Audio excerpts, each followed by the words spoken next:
राष्ट्रीय जनता दल के power centre का पता बदल गया है। लालू परिवार 10 सर्कुलर रोड वाले बंगले को छोड़ नए पते पर शिफ्ट हो चुका है। लालू यादव का समर्थक राबड़ी आवास के बाहर पहुंचकर रो रहा है। आज इस रिपोर्ट में आपको हम बताएंगे कि लालू परिवार का नया ठिकाना कहां है। इसके अलावे आरजेडी के सांसद सुधाकर सिंह ने आज उस जमीन को ट्रैक्टर चलाकर खुद ही जोत दिया जिस जमीन पर बिहार की सरकार वाटर पार्क बनवाना चाहती है, जिस जमीन को लेकर किसान प्रदर्शन कर रहे हैं, धरना दे रहे हैं, लेकिन सरकार उनकी बातों को नहीं सुन रही है और इस मामले में सुधाकर सिंह पर केस भी हो गया है। आज दोस्तों इन दोनों खबरों के बारे में विस्तार से आपको बताएंगे। आप इस वक्त टुडे बिहार न्यूज पर पॉलिटिक्स विद प्रकाश देख रहे हैं। मैं हूं आपके साथ प्रकाश सिंह। दोस्तों 10 सर्कुलर रोड का घर, याद कीजिए वहां का नजारा, सोचिए वहां की कैसी तस्वीर हुआ करती थी। चुनाव के वक्त वहां कितनी भीड़ हुआ करती थी। अब वो पता, वो ठिकाना बदल गया। दोस्तों राबड़ी देवी ने 10 सर्कुलर रोड वाले बंगले को खाली कर दिया है। बकायदा भवन निर्माण विभाग के अधिकारी मौके पर पहुंचे भी और उन्होंने भी इंस्पेक्शन कर लिया है। राबड़ी देवी ने पटना के जिस घर को खाली किया है उसे राष्ट्रीय जनता दल का पावर सेंटर माना जाता था। वहीं बैठकर लालू यादव, राबड़ी देवी, तेजस्वी यादव बिहार में किस तरीके से जनता की लड़ाई लड़नी है, किस तरीके से सड़क से लेकर सदन तक संग्राम करना है, किस तरीके से बिहार में चुनाव लड़ना है, तमाम रणनीति वहां बैठकर तैयार कर रहे थे। लेकिन दोस्तों अब लालू परिवार का ठिकाना 10 सर्कुलर रोड का बंगला नहीं है। सम्राट चौधरी की सरकार बनने के बाद बिहार में बंगले की सियासत शुरू हुई। लालू परिवार निशाने पर आया और जिस मकान में, जिस बिल्डिंग में, जिस सरकारी बंगले में 20 वर्षों से नेता प्रतिपक्ष की हैसियत से राबड़ी देवी रह रही थी, उस बंगले को सम्राट चौधरी की सरकार ने खाली करने के लिए बार बार नोटिस दिया। राबड़ी देवी इस बात को समझ गई थी कि सम्राट चौधरी बड़े साजिश को लेकर वो ये पूरा काम कर रहे हैं। लिहाजा राबड़ी देवी ने सोचा, समझा, विचार किया और ये तय किया कि वो 10 सर्कुलर रोड वाले घर को खाली करेंगे। दोस्तों सरकार के ओर से राबड़ी देवी को 39 हार्डिंग रोड में सरकारी बंगला मिला है। नेता प्रतिपक्ष की हैसियत से उन्हें बंगला मिला है, जो कि विधान परिषद में राबड़ी देवी नेता प्रतिपक्ष है। लेकिन अभी राबड़ी देवी उस बंगले में नहीं जा रही है। राबड़ी देवी ने 10 सर्कुलर रोड के बंगले को खाली किया तो अब नया ठिकाना, नया पता नोट कर लीजिए। तेजस्वी यादव पटना में एक पोलो रोड वाले बंगले पर मिलेंगे। ये बंगला उन्हें नेता प्रतिपक्ष होने की हैसियत से राज्य की सरकार ने 2025 के चुनाव के बाद आवंटित किया था। यही बंगला 2020 के चुनाव के बाद भी तेजस्वी यादव को मिला था। इसके अलावे राबड़ी देवी को जो 39 हार्डिंग रोड का बंगला मिला है वो बंगला तैयार नहीं हुआ है। ऐसे में लालू परिवार फिलहाल तो वहां नहीं जा रहा है। लालू परिवार ने अब उस ठिकाने को चुना है जहां से लालू यादव का सीधा संबंध जुड़ा है। पटना का कौटिल्य नगर, यहीं लालू यादव का लंबा वक्त बीता। वेटेनरी कॉलेज के कैंपस में लालू यादव रहे अपने भाई के घर में और ठीक बगल में ही अब कौटिल्य नगर में अब अपने मकान में लालू यादव ने अपना सामान भिजवा दिया है। कुल मिलाकर समझे तो मौजूदा वक्त में आरजेडी का पावर सेंटर राजधानी पटना का एक पोलो रोड स्थित नेता प्रतिपक्ष यानी तेजस्वी यादव का आवास होगा। दूसरी ओर राष्ट्रीय जनता दल के कार्यकर्ता और नेता बेहद भावुक हैं। भावुक कर देने वाली एक तस्वीरें भी आई है। ये तस्वीर हालांकि 10 सर्कुलर रोड वाले बंगले से आई है। वहां की ये दृश्य आपको मैं दिखा रहा हूं। राष्ट्रीय जनता दल के समर्थक, कार्यकर्ता, नेता सब लोग 10 सर्कुलर रोड वाले बंगले पर पहुंचते थे। चाहे लालू यादव से मुलाकात करना हो या कोई बात कहना हो, राबड़ी देवी से मिलना हो या तेजस्वी यादव के सामने कोई फरियाद कहना हो, चाहे चुनाव की रणनीति को लेकर चर्चा करनी हो, तमाम चीजों का केंद्र एक ही था, वो था 10 सर्कुलर रोड। और आप देख सकते हैं तस्वीरों में किस तरीके से आरजेडी का ये समर्थक मायूस है, रो रहा है, भावुक है। और ये भावुक क्षण इस वजह से है क्योंकि सरकार ने बंगले का पता बदलवा दिया है। बाहर बोर्ड अभी भी लगा है श्रीमती राबड़ी देवी पूर्व मुख्यमंत्री बिहार सरकार। समर्थक क्या कह रहा है जरा वो सुनिए। कहाँ से आए, क्या हुआ, रो क्यों रहे हैं? राबड़ी लालू खाली कर दिए इस घर को। ये क्या कर रहे हैं भाई?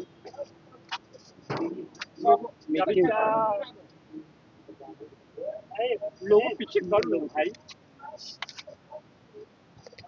मिट्टी दिखाने दीजिए। मैं अपने साथ गरीबों के भगवान आदरणीय श्री लालू प्रसाद यादव जी के यादें मैं अपने साथ ले जा रहा हूँ, क्योंकि जहाँ वो रहते थे, लोगों से मिलते थे, गरीब गुरबा परिवार से जहाँ मिलते थे, और ये मेरे लिए आवास और घर नहीं था, मेरे लिए मंदिर था, क्योंकि इस मंदिर में हमारे गरीबों के भगवान आदरणीय श्री लालू प्रसाद यादव जी रहते थे। मैं इस मंदिर का मिट्टी ले जा रहा हूँ, जहाँ पर हमारे लालू यादव जी बैठते थे, लोगों से मुलाकात करते थे, दुख सुख की बात करते थे। भैया तेजस्वी यादव जी जहाँ पर लोगों से मुलाकात करते थे, राजमाता राबड़ी देवी जी लोगों से मिलते थे, डॉक्टर मीसा दीदी जी लोगों से मिलते थे। वहाँ की एक एक यादें मैं इस मंदिर का एक एक जगह का मिट्टी ले जा रहा हूँ, हर जगह का, क्योंकि मेरे याद रहे, ताकि आज भी मैं यहाँ से गुजरूंगा तो मेरे अंदर एक ही याद आएगा कि यहाँ ये गरीबों के भगवान बसते थे। मैं सम्राट चौधरी जी को मैं एक बात कह देना चाहता हूँ कि आप घर से निकाल सकते हैं, मगर करोड़ों जनता के दिल में जो हमारे गरीबों के भगवान बसते हैं, लालू प्रसाद यादव जी, आप दिल से कैसे निकाल पाइएगा सम्राट चौधरी? तो राबड़ी देवी के आवास के बाहर आरजेडी का समर्थक और नेता रो रहा है, गा रहा है और भावुक है, दुखी है, क्योंकि सरकार ने पता बदलवा दिया है। हालांकि अब राबड़ी देवी 10 सर्कुलर रोड वाले बंगले में तो नहीं आएगी, उनका पता 39 हार्डिंग रोड है। फिलहाल परिवार सहित वो राजधानी पटना के कौटिल्य नगर में रहेंगी। एक पोलो रोड पर तेजस्वी यादव के घर इस वक्त पूरा परिवार रह रहा है। दूसरी बड़ी खबर यह है कि आरजेडी के सांसद सुधाकर सिंह ट्रैक्टर पर सवार होकर उस भूमि पर खेत जोतने लगे जहां सरकार वाटर पार्क बनवाने की घोषणा कर चुकी है। इस पूरे मामले को लेकर किसान प्रदर्शन कर रहे हैं। किसानों का कहना है कि राज्य की सरकार उनके साथ अत्याचार कर रही है।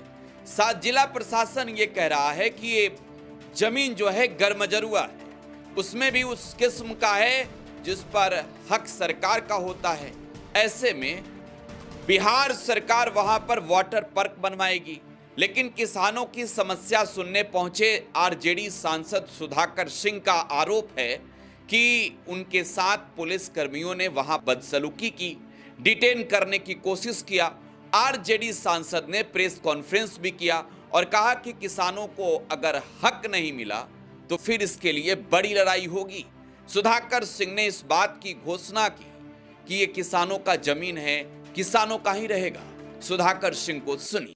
आप इस खतियान को देखें, थोड़ा सा फोटोकॉपी में स्पष्ट नहीं दिख रहा है, और इसमें लिखा है भूमि के बारे में आम गर्मजरुआ मालिक। अब ये बताइए, गर्मजरुआ मालिक का अर्थ ही होता है कि जो उस समय का तत्कालीन जमींदार था, जो भूमि को बंदोबस्त करता था, अपने खतियान में जो खेवट के जरिए वो बंदोबस्त कर देता था खेती के लिए।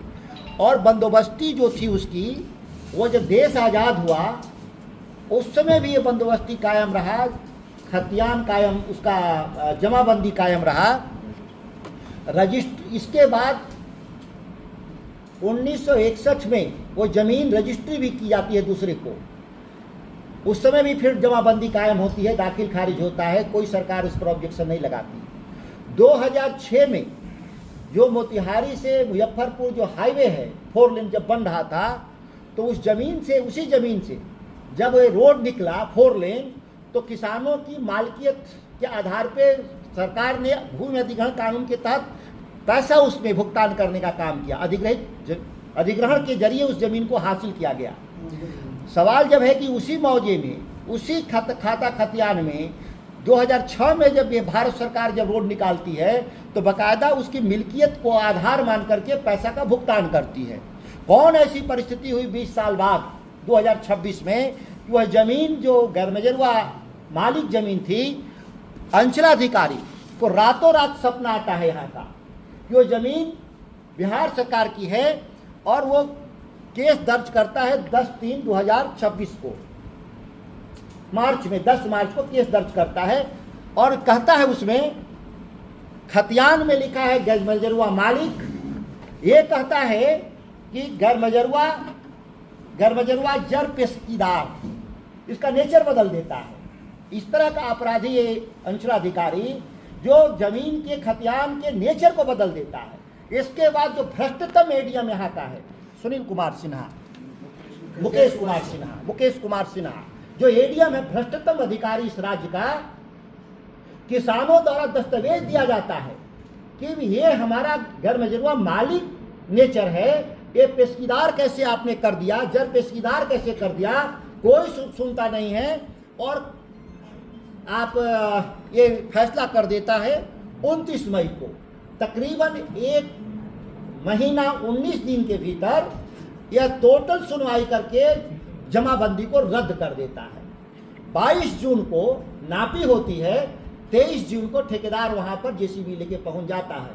जब किसान जब अपने जमीन पर जाते हैं तो यहाँ का जिला प्रशासन 400 पुलिस लेकर के वहां के किसानों की पिटाई करती है और 38 आदमी पर एफआईआर दर्ज करके जेल भेज देती है। इतना ही नहीं, बहुत महत्वपूर्ण बात है कि ये जो बंदोबस्ती जो रद्द हुआ, जो बिहार सरकार के किसी भी सक्षम अधिकारी को रद्द करने का अधिकार नहीं है, 60 साल से ऊपर जो भी जमाबंदी कायम है वह सक्षम न्यायालय के बाद ही उसको तोड़ा जा सकता है। और सक्षम न्यायालय सिविल कोर्ट है, सक्षम न्यायालय इसमें सिविल प्रशासन, सिविल एडमिनिस्ट्रेशन नहीं है। ये जुरिडिक्शन का भी कन्फ्लिक्ट है इस मामले में। और सबसे बड़ी बात है कि यह जमीन जिसकी भी हो, यह वाटर पार्क बिना टेंडर, बिना डीपीआर, बिना भूमि चिन्हित किए किस आधार पर वहां पर ठेकेदार को या सरकारी अधिकारी पहुंचे। नियम कहता है पहले जमीन होगा चिन्हित, उसके बाद उस पर डीपीआर बनेगा, उसके बाद टेंडर होगा, उसके बाद ठेकेदार जाएगा। पूरी मामले में 1 महीना 20 दिन में अभी जमाबंदी रद्द होती है, 20 दिन बाद उनको जमीन मिलता है, सरकार देती है वाटर पार्क, 20 दिन में डीपीआर कैसे बन गया, 20 दिन में टेंडर कैसे हो गया, 20 दिन में एलओआई कैसे जारी हो गया। तो सवाल यह है कि यह कुल मिलाकर के यह पूरे षड्यंत्र में देखेंगे तो ये 17 एकड़ 30 डिसमिल जहाँ पे 4 लेन पे 50 लाख रुपया कट्ठा जमीन है, ये टोटल जमीन की कीमत 700 करोड़ रुपए की जमीन बिहार सरकार बिना अधिग्रहित के, जो यहाँ का एडीएम है मुकेश सिन्हा और जिला प्रशासन बिना भूमि अधिग्रहित किए, बिना 1 रुपया दिए हुए वो जमीन को अधिग्रहित कर और अवैध तरीके से निर्माण शुरू कर दिया। जब हम लोगों को जानकारी हुआ तो इस मामले को हम लोगों ने कोर्ट में भी, हाई कोर्ट में भी दाखिल किया है और मैंने डीएम से मिल करके मैंने कहा है कि आप दोबारा इस पर सुनवाई करेंगे और सुनवाई के बाद ही यहाँ निर्माण प्रक्रिया शुरू होगा, क्योंकि जब तक ये फैसला टाइटल का नहीं हो जाएगा वहाँ निर्माण करना गैर कानूनी काम है। सबसे बड़ा सवाल है कि जमाबंदी टूटने के बाद भी जमीन बिहार सरकार की कैसे हो सकती है। और इस तरीके से आप देखे होंगे सैकड़ों की तादाद में पुलिस जहां कार्यक्रम सभा स्थल पे थे भेजा गया था और बिना मजिस्ट्रेट का।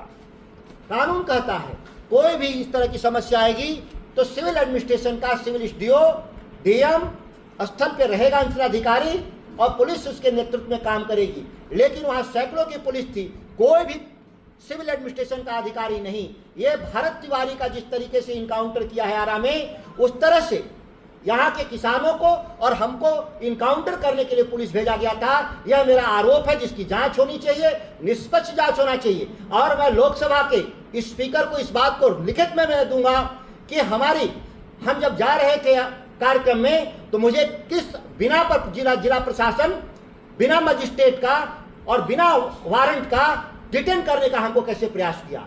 और लोग सोचते होंगे जो पुलिस में और यहाँ पे बैठे हुए लोग हैं जो कलेक्टर की कुर्सी पर एसपी का, अगर वो कानून से ऊपर हैं तो ऐसे संविधान विरोधी ताकतों को हम लोग को निपटने आता है। और हम इन लोगों को विशेषाधिकार का भी साथ साथ मैं एसपी और डीएम को नोटिस देने जा रहा हूं कि किस तरीके से मेरे कार्यक्रम में आपने बाधा पहुंचाने का काम किया, किस तरह से मेरा फ्रीडम ऑफ स्पीच को ध्वस्त करने का काम किया और मुझे धमकाने का प्रयास किया गया। वहां पर 5-5 डीएसपी वहां भेजे गए कि ये हम डर से वहां किसानों की बात को नहीं करेंगे। हम लोग डरने वाले नहीं हैं, हम लोग किसानों के साथ खड़ा हैं और यहाँ के किसानों को आश्वस्त कर रहे हैं कि अपनी जमीन पे कब्जा जीवन तक नहीं छोड़ना है, मृत्यु तक नहीं छोड़ना है। आप अपनी जमीन पे डटे रहें, हम बिहार के लोग आपके साथ। तो राष्ट्रीय जनता दल के बक्सर से सांसद हैं सुधाकर सिंह, जिन्हें आप सुन रहे थे, मोतिहारी पहुंचे थे, प्रेस वार्ता की और सरकार पर सीधा प्रहार किया। किसानों की जमीन को हड़पने की कोशिश सरकार कर रही है, जिला प्रशासन इस पूरे खेल में शामिल है, ये आरोप है सुधाकर सिंह का। इस रिपोर्ट में बस इतना ही। पॉलिटिक्स विद प्रकाश से जुड़े रहने के लिए यूट्यूब पर चैनल को सब्सक्राइब करें, फेसबुक पर पेज को लाइक करें, फॉलो करें, वीडियो को ज़्यादा से ज़्यादा शेयर करें, कमेंट बॉक्स में अपनी प्रतिक्रिया जरूर दें। धन्यवाद।